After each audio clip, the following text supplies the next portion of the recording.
My lucky ఏం చేస్తున్నావు ఈడ? అది అది అది ఫ్రెండ్ వస్తానంటే వెయిట్ చేస్తున్నాను బావా. నిజం చెప్పు, లవర్స్ పార్క్ లో ఫ్రెండ్ ఆడ మేము వచ్చేదే? నిజం చెప్తావా లేకపోతే అక్క ఫోన్ చేయమంటావా? చెప్పేస్తాను బావా.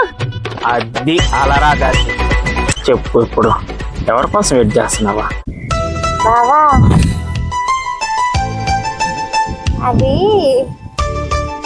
సిగ్గేస్తుంది బావా. ఏంటి బాబా అన్న?